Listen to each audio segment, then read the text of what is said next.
So you've built 3 successful businesses, perhaps more than that, but publicly you've got the chiropractic practice, you've got your direct sales company, and now your coaching and speaking platform. You're building these. What was your plan to make those successful? Well, what's interesting about success and planning is it kind of happens along the way. There's only a certain degree can we strategize. First of all, my plan was to get help and guidance. So I sought coaches out, I sought mentors out and things. If I ever wanted something, like if I wake up tomorrow and I want to exit without exiting, I'm going to call you because you've already done it. So that's a big one that I always talk about is, the first step is to not make the plan yourself, because if you knew it yourself, you'd already have it. So find somebody that already knows the plan because that you can see they have what you desire.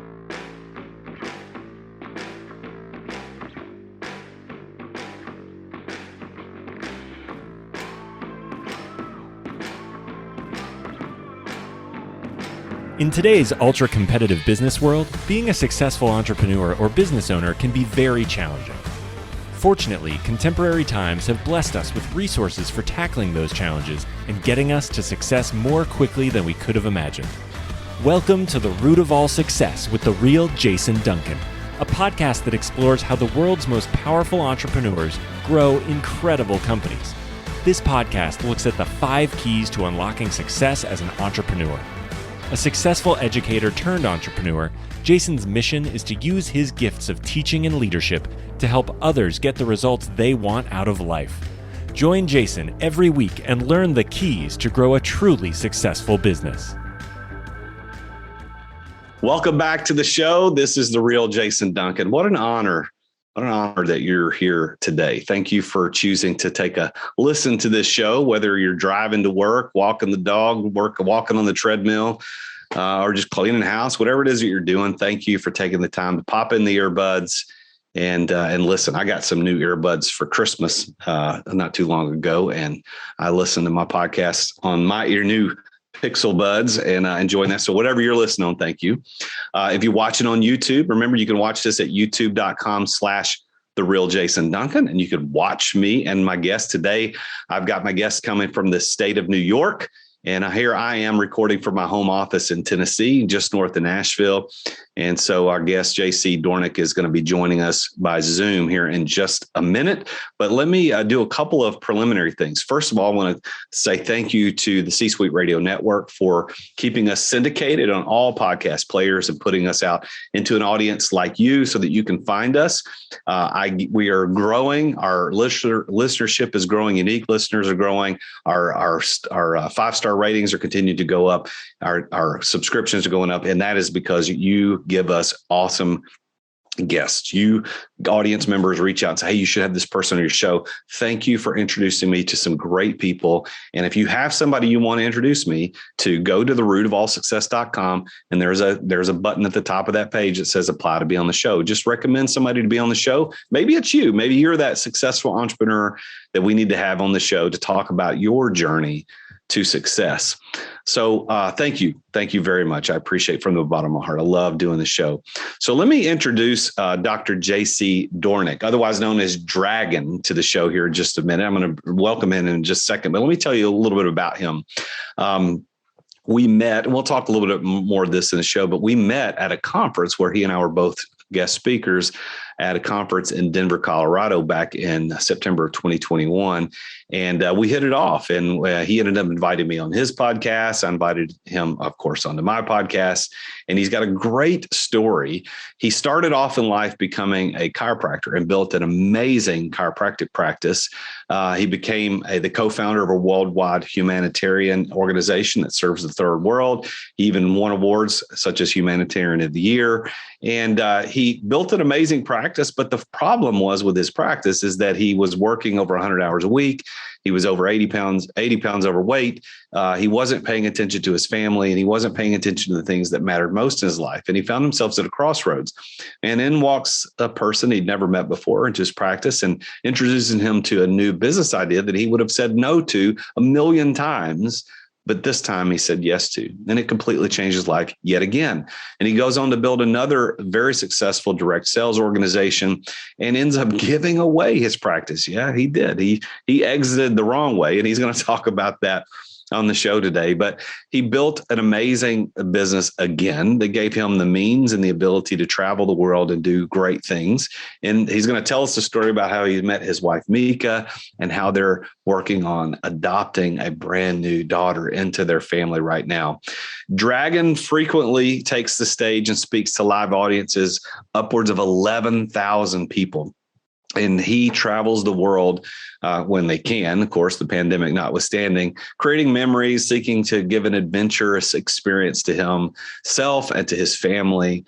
And he's got a podcast called Rise Up with Dragon. You can even go look up riseupwithdragon.com and read all about his podcast and what he does. And I was a guest not too long ago on the show. So help me welcome to the show the one and only Dr. JC Dragon Dornick. JC, welcome to the show, man. Thanks for doing this. It's good to be here, man. Well, so let's start with this. You and I met at a conference in Denver where you were speaking and I was speaking. It was our friend Greg Kimball put the conference on, the TFP Summit in Denver back in September of 2021. And we hit it off, man. You're a pretty cool dude. Got to meet you, got to meet your lovely wife. And you have had a pretty amazing story, and we're going to talk all about your story today. But I want to start with this because I happen to know that just recently you've gone through a pretty amazing personal issue of adopting a daughter. So before we get into all the business stuff, I am really interested to know what happened, because when we were talking back in September, you were about to get on a plane and fly and to go spend some time with her. And so tell us a little bit about how that happened, because you meeting your wife, that's a whole great story. So tell us that story, and then we'll get into the business. And maybe the most relevant part of the story is that because I had to leave on that plane, I didn't get to see you speak. That's true. Which is a big part of our conversation. Great to be here, man. You know, I'm a big fan of you, everything you do and your show. And, you know, it's rare that you meet somebody that you actually enjoy following up with and stuff. I think what you're doing is great. So it's my privilege to be here.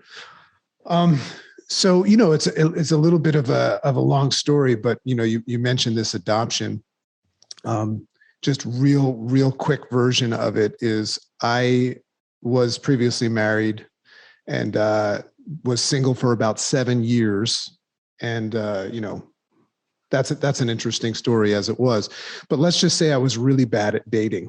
I was very, very good at business and a lot of stuff we'll talk about, but bad at dating. But what's relevant about it is that during those 7 years, I was having a repeated, vivid dream while I was failing at dating.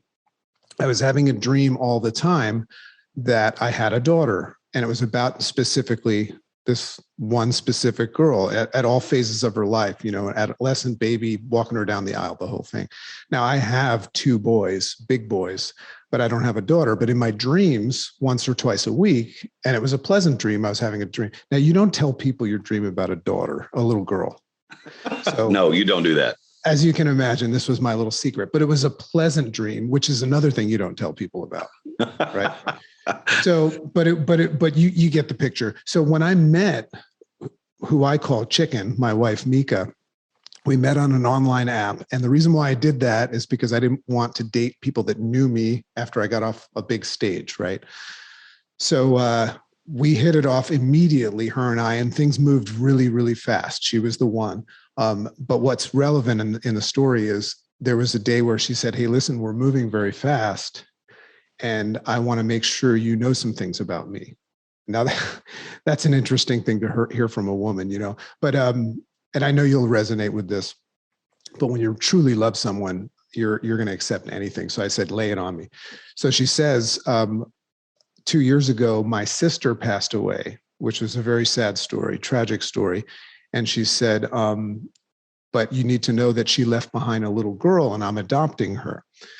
Now, I don't know if you or your listeners feel what I was probably thinking in that moment, but I kind of froze and I got a little bit clammy. And I just said, "Is this happening?" right now? Did I really manifest this? So long story short, when she showed me a picture of this little girl, hand to God, it's the girl that I was dreaming of. Now, Wow. Jason, that's a tough one to get somebody to believe. Let's just invite everybody to dig into their dreaming part of their brain and know that happened. So long story short, we started the process right as the pandemic started to adopt a little girl from South Africa, which is extremely complicated. So when I met Jason, I was traveling to South Africa every 2 months to be with this little girl because we couldn't get her here. And exclusive right now, hot off the press, she's booked on a flight to come here on January 3rd, timestamp. We're recording this before. So we're going to have her here on January 3rd. So everybody pray for that to happen. Wow. So now your wife, Nika, she's from South Africa, right? Her family's from there. That's why you had to go back and forth to South Africa. Now, how old is she lives with our grandparents over there, Mika's parents. So when is the adoption going to be official and final? So that's a complicated conversation to have. I don't know if anybody's ever been through an adoption, but especially from the most banned country in the world right now, South Africa, during the pandemic. It's been 2 years now. It's done over there, but it's very complicated. And, for those of you that are entrepreneurs, it's a great business model because it's very expensive as well. But it's just been a blessing because during the whole process, this little girl has seen two people fight with everything they have and invest a lot of time and money into loving her. This little girl's excited to be here. She knows she's got great parents.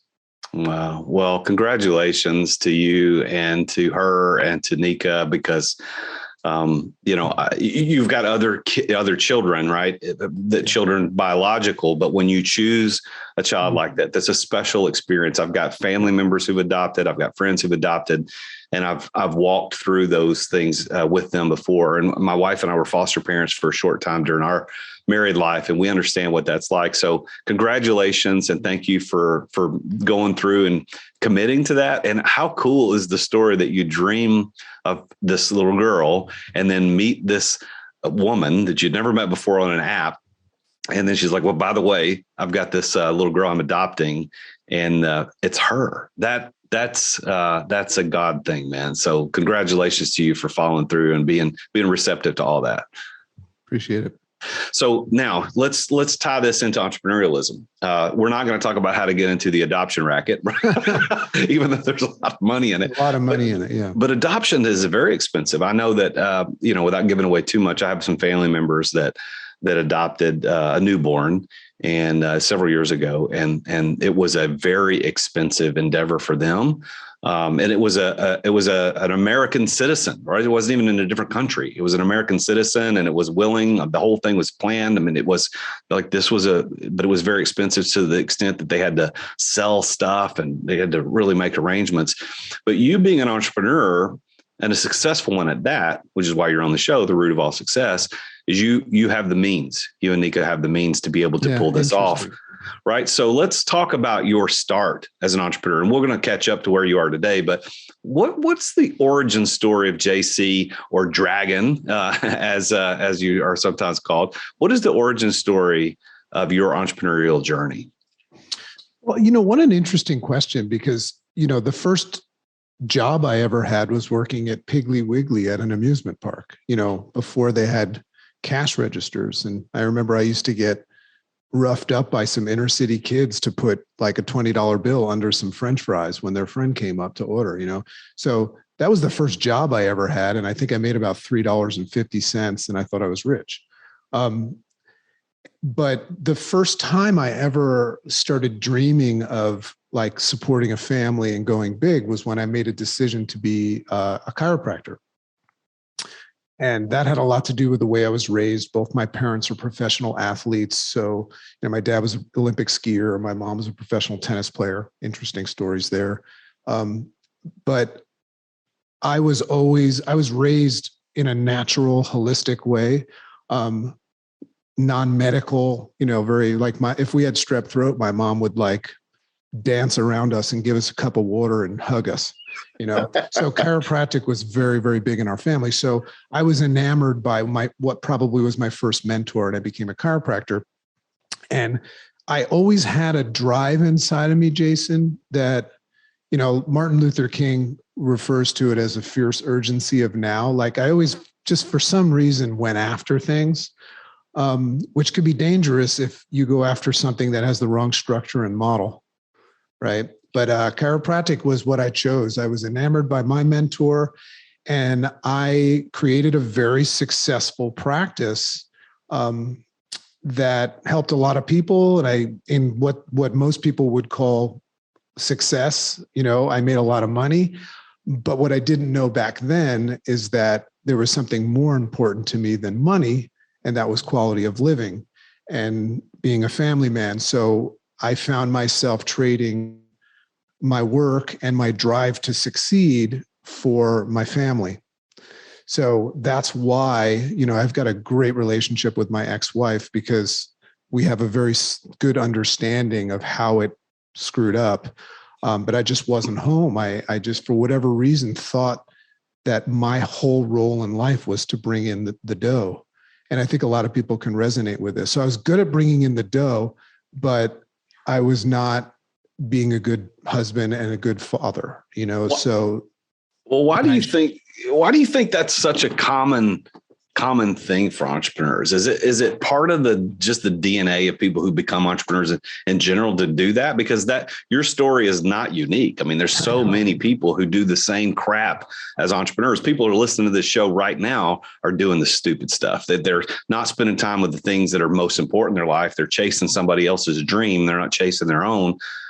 And they're going to wake up one day sooner or later and realize what you realize, that you weren't paying attention to the right things. Why do you think that is? And then we'll get back to your story. Why do you think that is? I think it's probably an identity thing. A lot of the stuff that I speak about on my podcast and in my book that I'm coming out with has to do with, you have to embrace the fact that you were programmed a certain way. I mean, if you read the book Sapiens, you can go way back and see why we are the way we are as humans. But the programming I'm referring to is from your mother, father, teacher, and preacher. So if I go back and I look at how I was programmed, what I saw, what I was taught, what I consumed as a child, I'm very big on being careful of what I consume. I saw my mom not really being cared for. I saw my family lacking in many ways. And to some degree, I probably blamed my mom or my dad for not providing. So I got this idea in my head, like a lot of us do, that I was going to create a different situation for my family. So I went to that extreme and I succeeded, but I missed in another way. So, it's an identity thing, and it's also a misunderstanding of balance and the way that the harmony of life really works. There's a balance between physical, mental, and financial, and there's a sweet spot in it. And I know that you're really good at helping people do that. I mean, heck, you teach people how to make money leaving their business, So I think that there's a lack of an education when we're young as well. We just don't know what we don't know. So I have empathy for the old me and for anybody out there that's doing what you said was crap, just because I forgive them for they know not what they do. But I think we need a better school of life at some point to teach people what actually matters. Well, and thank God that you figured that out sooner than later. The hard way. Yeah, the hard way. And I think all of us do. I did that too. I mean, you figure it out one way or the other. And I always tell people you're going to exit your business one day, voluntarily or involuntarily. And it could be by death. So you need to make the choices wisely. So now let's go back to your story as an entrepreneur. You became a very successful chiropractor, built a great practice. You were one of the big wigs in the practice and in the industry, rather. And you were speaking at conferences, and you became president of societies. You were in charge of a lot of things. But at what point did you realize, okay, this isn't kind of what I signed up for? It doesn't give me the quality of life and I want to go do something different. So tell us about that transition from when you made that realization to moving to the next adventure. I would say that it has a lot to do with waking up one morning and just being frightened. And it's, once again, it's another identity thing. Like I said, we don't know what we don't know, but there was just this one day in particular, I remember, where I kind of woke up in a cold sweat. And for whatever reason, I shut off my autopilot, my protective autopilot that was just driving at one thing. And I acknowledged, that's the blessing, is that I acknowledged the truth that I was unhealthy, out of shape, not being there for my kids, which I always claimed was important to me. And also, I mean, our marriage probably wasn't really meant to be, but I wasn't doing right by a fantastic human being. So that freaked me out, because I don't know if you can feel what that felt like, but I felt like a fraud.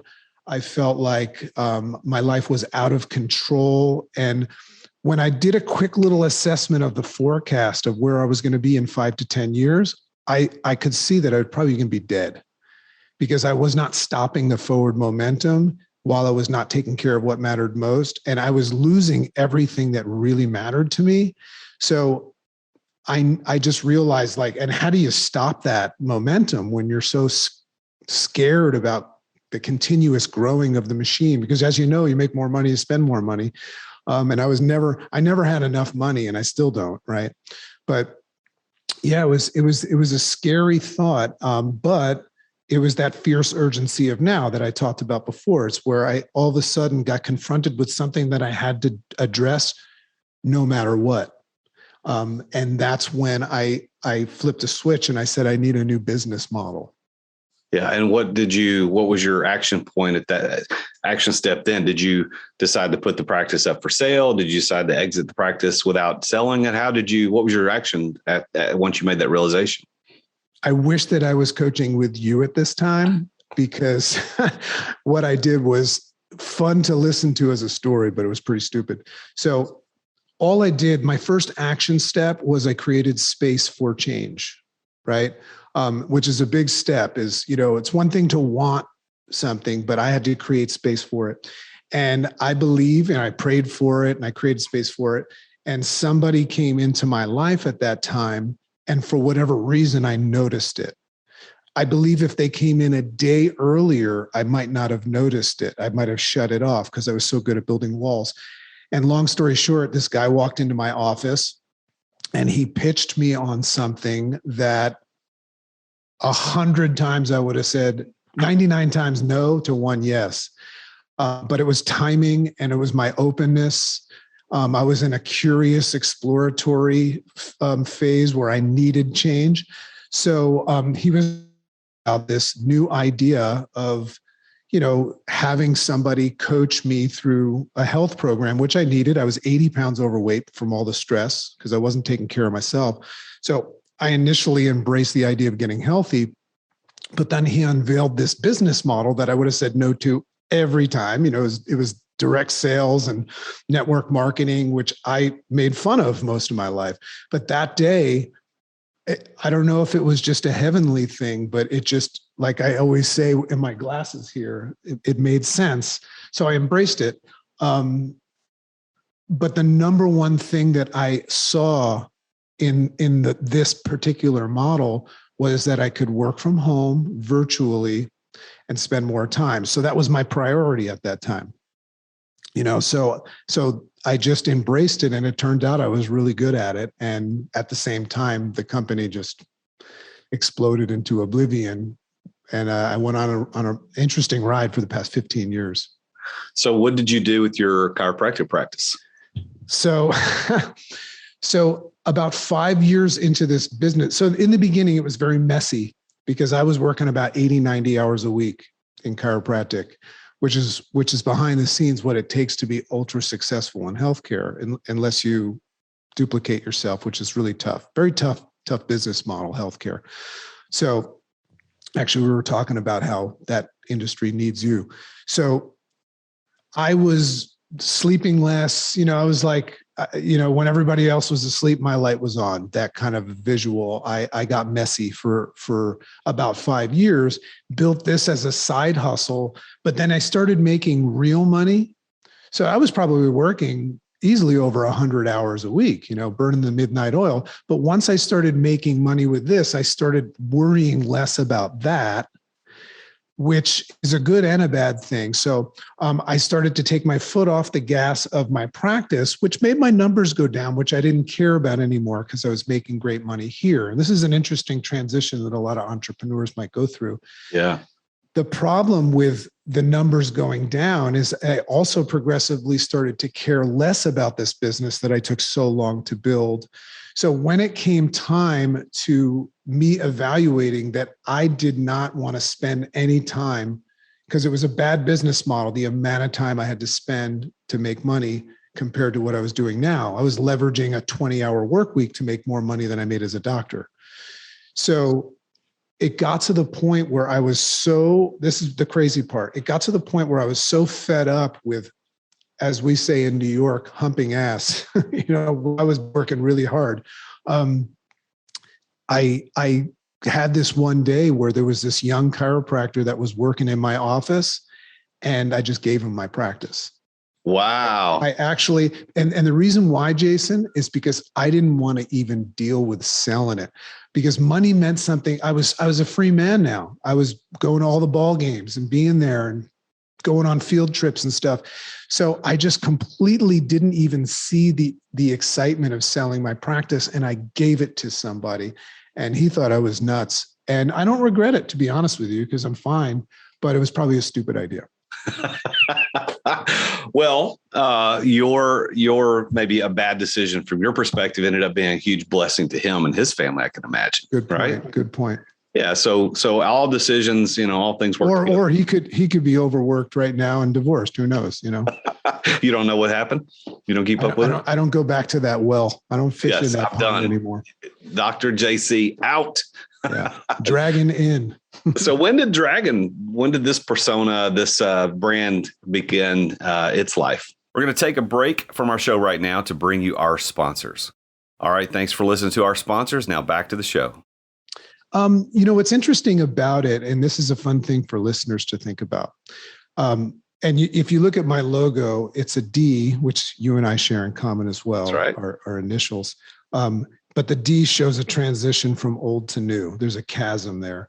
So there was a time in my life where if I projected and looked into the future at who I am today, a free man, making the money that I make, living the way I live, traveling the way I travel, my health, all that stuff, I would have viewed who I am today as a mythical creature, meaning something that you could think about but didn't exist. So I got fascinated with the concept of dragons, fire-breathing dragons, not kimono dragons, fire-breathing dragons like from Game of Thrones. And when I looked up dragons, I didn't know for sure, but when I looked it up, apparently for centuries and just in all these different cultures and civilizations, people have always talked about dragons, knew they didn't exist, but they talked about them as if they were real. There's stories about these things that never existed. So I decided to call myself the dragon because the thing that I thought was a myth, and also the beast that I was afraid of in my life, the monster in the closet per se, because I had a lot of fear, I decided to not only befriend it, but like in that movie Avatar, when they get on those dragons and they bond with them with their, did you see that movie? Yeah. So I bonded and I became the dragon. So the ultimate version of you shedding your fear from something is to be that. So I took on the personality of the dragon. It reminds me every day that I greet everything that I'm worried about and afraid of to that point where I actually call myself the dragon. And then, people started to think it was cool. Everybody wants to be friends with a guy named Dragon. So I started a podcast.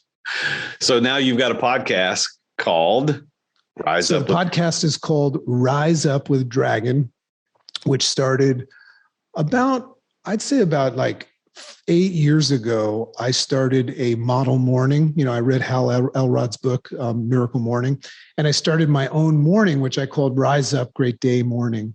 And I didn't know anything about podcasts, but I decided to start a podcast as a way of taking my thoughts, the ideas in my head that I would write down. But then I figured if I explained them to other people, this is a big move on my part too, it would really help. It was a selfish act. It would help me take ownership of these thoughts and further explain them. So I started this podcast, didn't advertise it or anything, but people started to wake up in the morning and listen to the live version of it. And now it's like this thing. And, like I go to these big events and people go, "Hey, it's Dragon. Can I get your picture?" And I'm like, how did that happen? But it's a special podcast because it's my way of repaying the universe that helped me take the blindfolds off and see some things. That's what my podcast is about, is I help people remove the unconscious, unwanted blindfolds so that they can see things and really gain access to higher levels of self-awareness and consciousness and live a bigger life. That's really neat. And you were kind enough to invite me to be on your show not too far ago into the past. People can go look up Rise Up with Dragon and see your podcast, and might even run across an episode with little old me on there. Did you ever get a chance to meet Hal Elrod? I never met him. I heard him speak one time, but I heard him speak at a time where I didn't have the balls to go up and say hi to people. Well, it might be interesting at some point when you get a chance to meet him, just tell briefly that story, because I'm always, and we're going to talk about this here in just a couple of minutes on the show specifically, but I'm always interested in seeing how the connectivity points work in our lives and who makes changes. And I know that I recently had a guy reach out to me, which is why I would encourage other people to do what this guy did for me. I knew him when I was a youth minister back in the 90s, way back in the day. And he was a teenager back then. And honestly, I didn't even remember him. Like, I don't remember his name specifically, but he reached out to me through Facebook and sent me a message. And he tells me this really amazing long story about how I affected his life and what went on. And I'm like, holy crap, I didn't even know. So me knowing that just, of course, gave me this good feels, and makes me feel good that I'm making an impact. So I would encourage you to do that for Al and anybody else that's been in your life that has had that impact. Always let them know, because you're being that person for somebody else. And it's always nice to know, how do these links in this chain all get connected? Well, let me ask you a specific question. And this is the root of all success. So how would Dragon, JC, Jean-Claude, you got some cool names, man. Like, they're all cool names. So how would you define the word success? The first thing I'll say about that, which is funny, is when you speak about success to an audience, the audience is pretty critical about what you say. It's like, I always find that if I talk about success, half the audience will agree with me and the other half will say, "Oh, you're wrong, dude." So it's funny. So I want to start off, first of all, by saying success is not something you can learn about through another. You can experience success through other channels, but it's something that you decide for yourself. So I'm okay with what anybody says about success. But for me, naturally, in my story, success is defined. I'm going to give you two things that I use to define success. One of them is defined by the degree to which you live what I call an integrated life. Now, you said before that, Mika and I, Chicken and I, we have the means to do what we're doing. So living an integrated life requires having the means to do things. So finances are important in that sense for me, is when it comes to the financial sector of living an integrated life, finances give me the ability to live full out. And then the other pieces of it are, putting things that you claim matter most actually first, which is a challenge when you're an entrepreneur, because a lot of entrepreneurs think, well, when I have this, then I'll do that. And you can see that didn't work in my past story. So an integrated life for me is when you get your physical, your mental, and your financial not balanced. I think the only time we'll ever be balanced, my friend, is when we're 6 feet under, right? So it's more for me like harmony, like an orchestra when they're all working together. So that's integrated life. That's how I define success. But the other one is how do you measure success? This is an interesting question. Like you could define success, but how do you measure it? Well, here's how I measure it. Success, like health, is like this destination. You're never going to be successful enough or healthy enough. But here's how you can measure how far you've come. And we've got a great opportunity to measure it right now. It's measured by how you handle adversity. Because adversity never goes away. So when adversity strikes, pandemic, money problems, all that stuff, that is what I look for when I'm looking to meet successful people. And you're one of them. Because, I don't know how much he and I talk off screen, and he goes through some stuff and he just handles it. That's a successful person. So by that definition, do you consider yourself a successful person? I'm near perfect and closing the gap.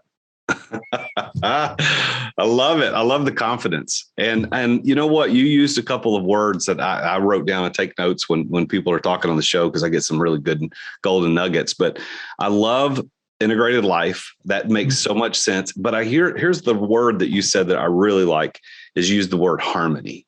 And so many people will talk about balance, and there's certainly nothing wrong with that, but balance is a weird thing. Balance is yes, it's either balance or it's not.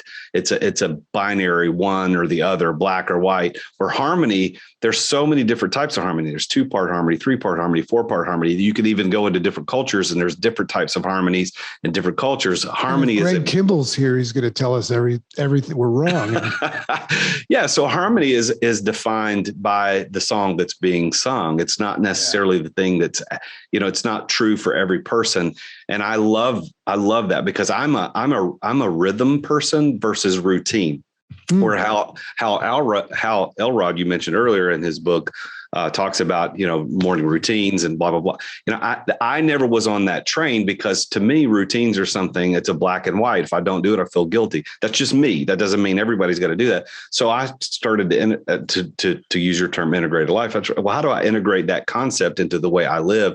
And I discovered that I'm more of a rhythm person. Like I just want to have daily rhythms of things that I go through. It's not routine. So if I don't do it, I don't feel guilty that I didn't do it. So when you use the word harmony to describe that as opposed to balance, I thought, man, that's kind of the same thing I've been talking about, the difference between routine and rhythm. Yeah. So I love that. And I love the confidence in your answer that, yes, I'm a successful person. You're perfect, closing the gap. Well, let me kind of dive in a little bit deeper, if we might, for the rest of our show. So one of the things that I discovered a long time ago as an entrepreneur is that the success stories that I was getting from people, whether it was on the show or whether it was pre-show, when I was just talking to people at the club, hanging out, having a glass of bourbon, what I was finding was that the same 5 things appeared in everybody's stories to success. If you're an entrepreneur, successful, these same 5 things, and they are passion, being in the right place at the right time, knowing the right people, preparation, and plan. Those, and I put them into P's because I'm an old pastor and alliteration makes it easier to remember. But I thought, do these 5 things actually happen in everybody's story? Because it was my experience personally, and my experience of interviewing other people. So that's why I started the show. So what I'd like to do now is I want to run through these 5 things with you, and you just be honest and say, yeah, that happened, didn't happen, helped me be successful, didn't. Let's start with the first one, of passion. Passion, I believe, JC, is the number one, not the only, and isn't isolated by itself, but is the number one key to success for entrepreneurs. And here's what I mean. It's not just emotional passion, liking something, although that's important. What I mean is the actual real meaning of the word passion, which means willing to endure. That's what the word means if you go back and look at it. So when you say the passion of the Christ, it always bothered me because I thought, well, he doesn't seem very excited about this. Well, the reason it's called the passion of the Christ is because it means willing to endure for a cause. So I found that in every successful entrepreneur story, they had passion, and the real passion. Not whether they're excited about the product or service they're offering is not irrelevant, but not as important as the willingness to endure. So in your story of becoming a super successful entrepreneur in two different industries, or three, you could count coaching and speaking as another industry, right? So how do you see passion playing into your story, if at all? Yeah, it's such an interesting thing to think about. It absolutely plays into it. Just in the simplest form, we all know that, if you want something and it's important enough to you, you will make what I call a quality decision, meaning you'll decide to do the things no matter what. What's interesting, because passion, you could all of a sudden be in a consciousness of having passion, but it could go away. Mm-hmm. You've lost that love and feeling. I always like to use the analogy, like when I meet somebody that's like super passionate and they make a decision to go no matter what and endure things, but then the next day something happens and like an Etch-a-Sketch, it's gone. So I love this topic, and the greatest way I can explain this is there's a certain gear that all human beings have. Some don't believe they have it, where they can not only make such a decision, but make it with no effort at all. So here's an analogy I like to give. Whenever somebody's struggling with this, I always say, Jason, if I take your head and I push it underwater, what is it that you want? Air. How bad? Well, for the first couple seconds, I'm okay, but eventually once you realize that I'm not stopping. Yeah, I want it more than anything in the world. Bad. So, but what if you were in a bad mood that day? What if you don't believe in yourself? What if you're not motivated? What if the timing is wrong? What if you're overwhelmed at that time of your life? So you get the point. So how do we translate that into real time where we don't have to push somebody's head underwater? The thing that you desire has to be as important as the air you want when your head is underwater. And for me, that's my children. And that is me wanting to be, my ultimate goal in life is that I see my kids point at me and go, that's my dad. That's the air that I desire. So it's so easy for me to do the hard work. So I guess that's where my passion comes from. That's really, really good. And that reminds me of something that I was taught a long time ago called the law of the ledge, where it was kind of the same idea where you're standing on this edge and, what would make you jump into shark infested waters? What would make you jump off the edge of the cliff? What would make you do it? And there's a really short list of things that would make you do it. Once you figure out what's on that list, there's your passion. There's your thing that you're willing to endure for us. Okay. So you have a very dedicated family man. We've talked about your story about meeting your wife and now this new daughter coming into your life that you've dreamt about. And so passion is a big part of your story of success and continues to be. Yep. What about the second key to success that I've discovered, which is that of being at the right place at the right time? And I'm gonna insinuate what I think it is, and then you tell me. Based on your story, both place and people are keys 2 and 3. Right place, right time, and knowing the right people. So maybe this all happens at the same time. But when that guy walked into your office 15 years ago, or whatever that day, I think you said about 15 years ago, when he walked into your office, that seems to me like that inflection point, that right place, right time, and perhaps even the right person that completely changed your life. But that's about the new version of where your life is. But you were successful before that too. So is there a right place, right time, and or right people that you could point to say, yeah, had these things, places, and people not been there, I wouldn't be who I am today? I don't want to go down this rabbit hole, but I think it's important for everybody to know that you're listening to someone speak that is not really sure that everything that we think is real, right? So, I'm a big advocate and student of simulation theory and all that stuff, and it's just a fun thing that I just decided to embrace. But what I really love about timing is I believe it's always the right time. This is an interesting concept. And it's important for people to understand this, because if you don't embrace what I'm about to tell you, you might wait for the right time. So, the big guy in the sky who has an endless supply gives you everything that you need. I always joke and say, if we actually could call God on the phone and ask him a question about how we're going to do things, I know he would be like, dude, I've been telling you every day. You're just not hearing it. So the number one challenge that we all have, so that you can see the guy that walks in the office and say, wow, great timing, right place, right time. I believe that's happening all the time, but it's just a matter of how conscious you are. Now, that's a whole other conversation, consciousness. So the best thing that I can do to advance myself and put myself in a position where the timing and the people start coming more often is becoming more conscious. So I work on my conscious quotient, right? I try to remain open rather than closed. So that day, I could say, yeah, it was great timing. I was shifting from wanting to be done with this and move to a different thing and all that stuff.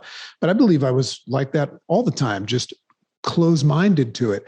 So that day that the timing was right and the people were right, I just was in a higher state of self-awareness and consciousness that day. So if you want to hack that system, everybody, if you want to, like, tomorrow strategically be in the right place at the right time and attract the right people, which might even be this podcast right now, just become open and curious to the possibility of what I'm saying.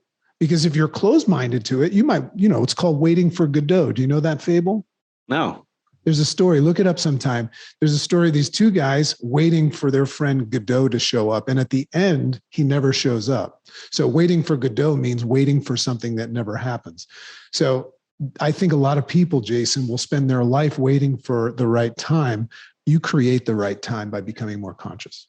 I'm so glad you did. Did I get an amen? Yes, 100%, because what I talk about and what I discovered in my interviewing people about this concept, they've never articulated it the way you did, but it's always the same thing. Nobody has ever showed up and said, yeah, Jason, I'm a multi-billionaire, whatever, because I just dumb luck at the bus stop one day. No, nobody has that story. The only person who has that story is Godot, because he never shows up. He doesn't exist, right? Well, that doesn't exist. But what I love the way you articulated it, because it's so true. And that's why I want to do this show for the listeners to understand, is that you have to pay attention.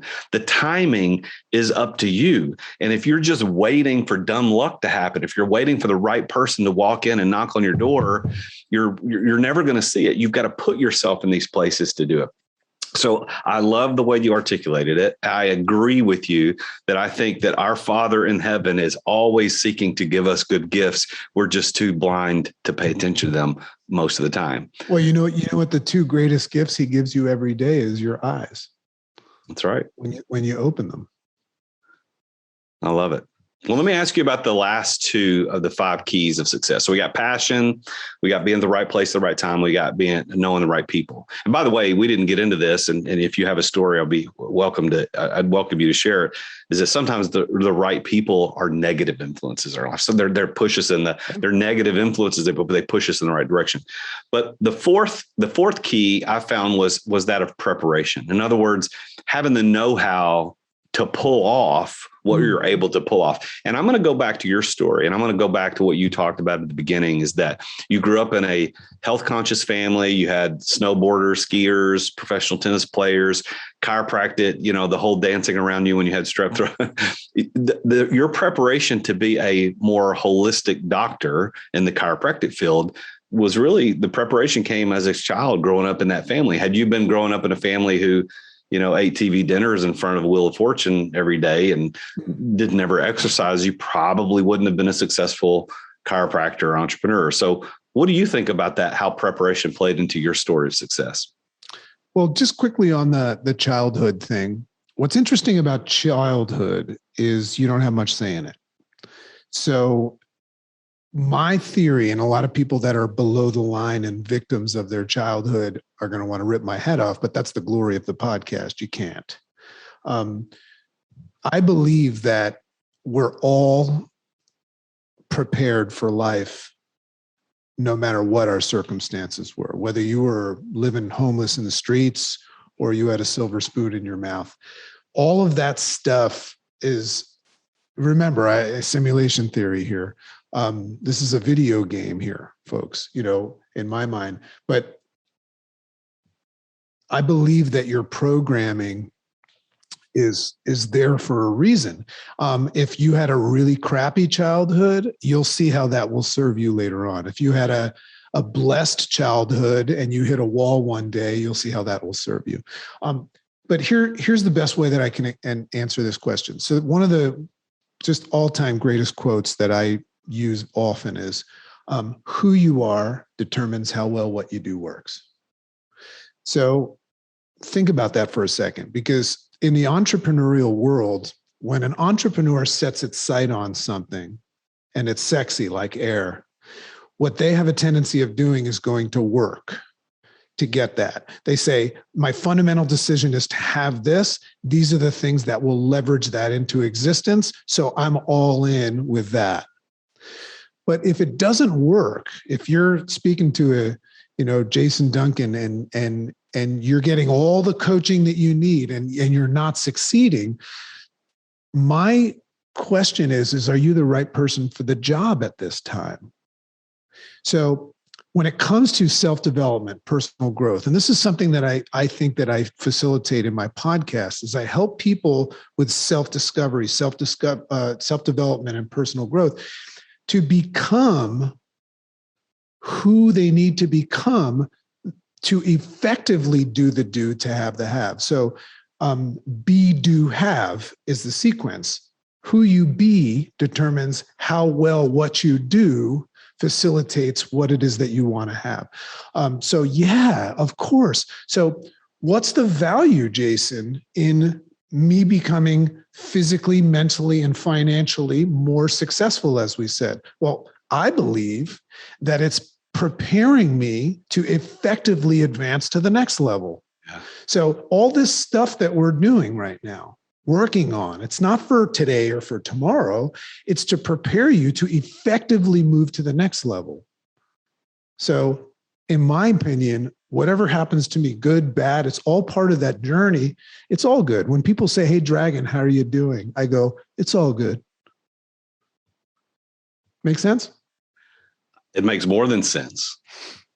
I think that what we find in your answer there is that what people who are listening to the show who want to be successful and are trying to find out what the keys are, is that the preparation for you has probably already happened. You just need to pay attention. You got the right What are stuff, you prepared? Baby. Yeah, what are you prepared to be successful at? What happened in your life that will uniquely prepare you to be successful in ways that other people cannot? You have a unique story. Use that story. The fifth P, and we'll finish with this, is plan. And what I mean by plan is not a business plan necessarily. It's what was your plan to get the financial capital and the resources required to be successful? So you've built 3 successful businesses, perhaps more than that, but publicly you've got the chiropractic practice, you've got your direct sales company, and now your coaching and speaking platform. You're building these. What was your plan to make those successful? Well, what's interesting about success and planning is it kind of happens along the way. There's only a certain degree can we strategize. First of all, my plan was to get help and guidance. So I sought coaches out, I sought mentors out and things. If I ever wanted something, like if I wake up tomorrow and I want to exit without exiting, I'm going to call you because you've already done it. So that's a big one that I always talk about is, the first step is to not make the plan yourself, because if you knew it yourself, you'd already have it. So find somebody that already knows the plan because that you can see they have what you desire. So I did that. I had to humble myself when I made a decision to go after something because I was a know-it-all. And that's a dangerous person to be. I was driven, but I already saw that I had made mistakes. So I started seeking out some just amazing, I'll give you one quick example. I wanted to become a good public speaker. So I started going to a lot of big events and I saw this one guy get off get on the stage in front of 3,000 people and just like Moses command the crowd. I didn't even know who he was. I walked up to this dude and I had no money at this time either. I was just going through some financial hardships. I walked up to this dude and I said, I want you to be my coach. And he didn't even pitch that from the stage. And he's like, why? And I'm like, because I just saw what you did and I want to learn how to do that. That guy was my coach. I wrote him a hot check and I started this journey with him. His name's Larry Markson, and he was my coach for 3 years. I think I paid him like $1,200 a month for 3 years. And that's how I learned how to speak. So I started to do that. I didn't want to, try to build an airplane in the sky, so I started hiring people. Well, you and I have then the same philosophy, is that we need to have coaches around us. We need to have mentors. Yeah. Through the abundance of counselors, our plans will succeed. And I think that's so many entrepreneurs try to go it alone. They end up failing. They end up getting trapped. And they just could use an extra perspective from someone like you or someone like me or millions of other coaches out there who are successful and can help you get you where you want to go faster. So JC and the listeners to this show, we've got all different kinds. We've got entrepreneurs who are just starting, haven't started. We've got entrepreneurs that are, 9-figure entrepreneurs, and further, very successful. And then a lot of people that are in the middle of that. I want you to take just a moment in your final comments. What would you advise that person on the starting line? What would you say to him or her about their journey as they're getting started? What advice would you give them besides things that maybe you've already talked about today, or maybe you want to reiterate something? I think the first step would be probably to identify what it is. What's the outcome you desire? And don't just look at one sector of it. Like I would draw 3 circles on a piece of paper and delineate what your health goals are in life. And what is that going to look like? Because you can't just decide what you want. You got to go into the future like a little kid that wants a puppy dog and experience what it's like. So your physical, your mental, what's your mental status? If you just go after money and you forget about physical and mental, you might get the money, probably not, but then you won't be happy. So that's the first advice, is just chill out, take the pressure off, it's okay to take a day and think, right? And not just scatterbrained go after stuff right now. Just chill for a second and allow yourself to set goals right now that are not connected to what you think is possible, right? Allow yourself to just simply decide what it is that you want, should there be no rules. Dream big. If you look at your past year and you're not moving forward right now, you're going to try to look at the future through the lens of the past, and you're going to totally limit yourself and probably just accept some sort of sucker job right now.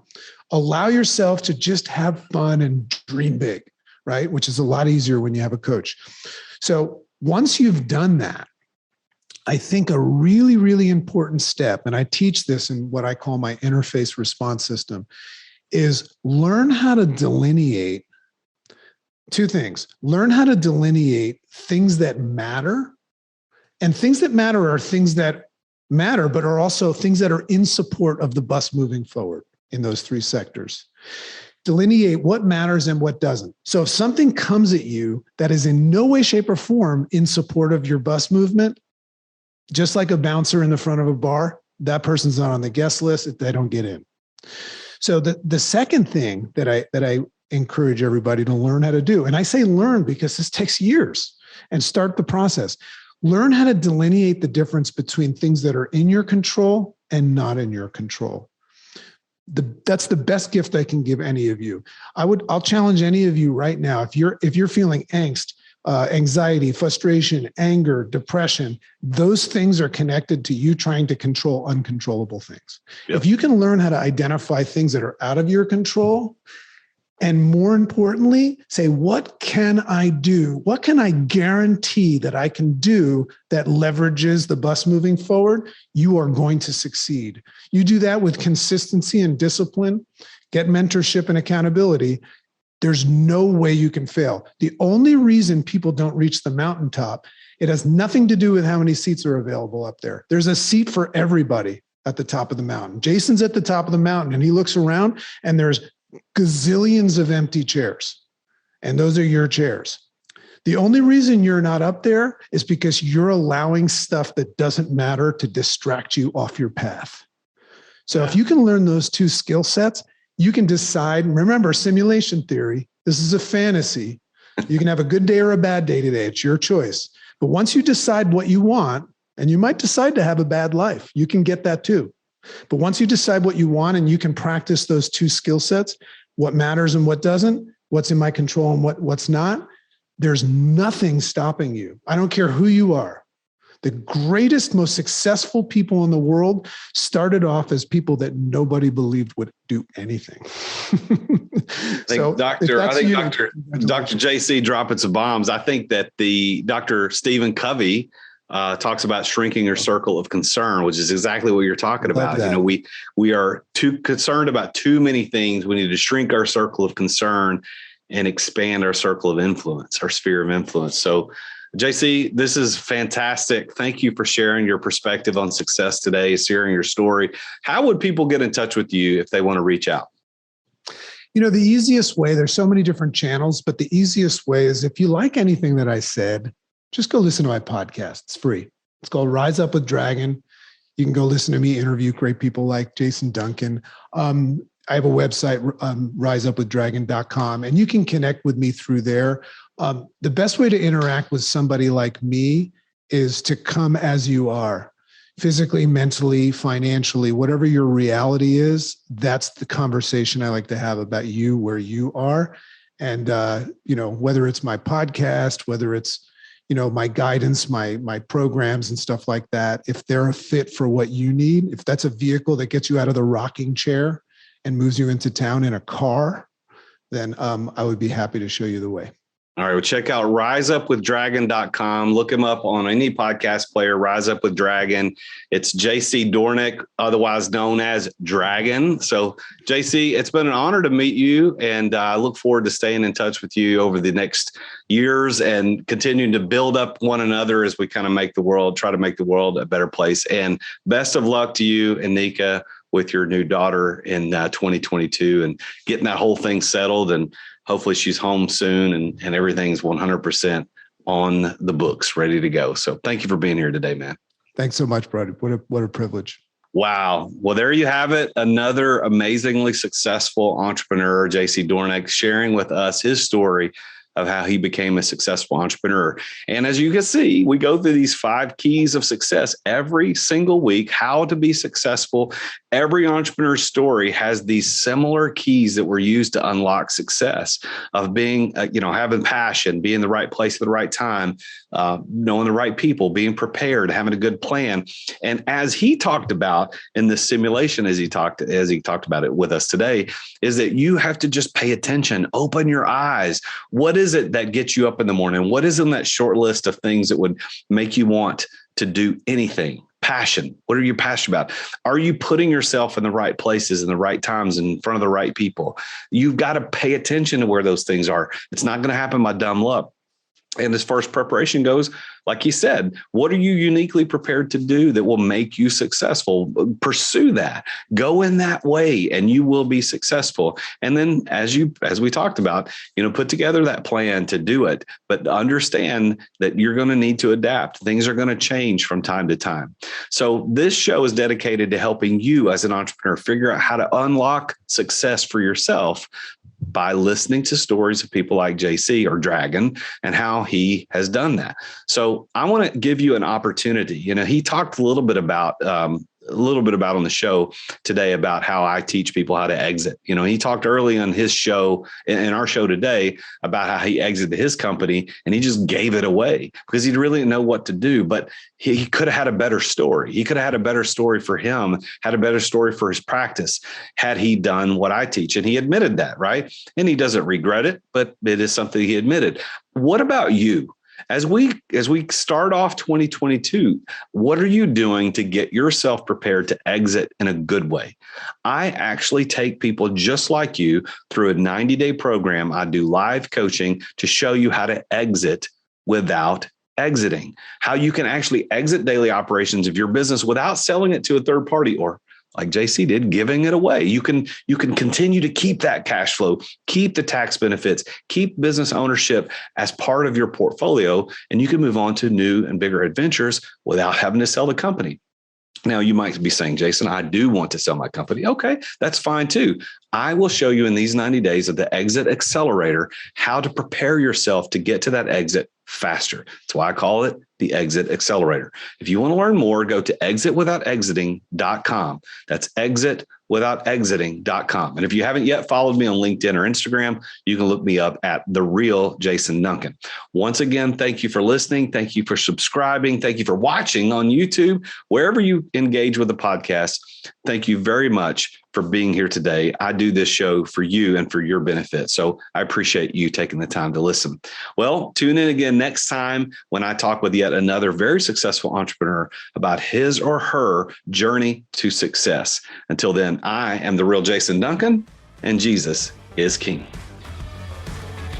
Thank you for listening to another edition of The Root of All Success with The Real Jason Duncan.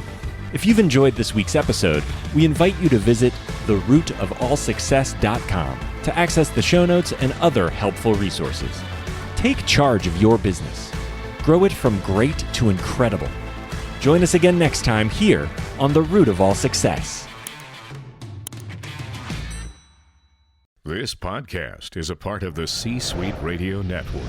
For more top business podcasts, visit c-suiteradio.com.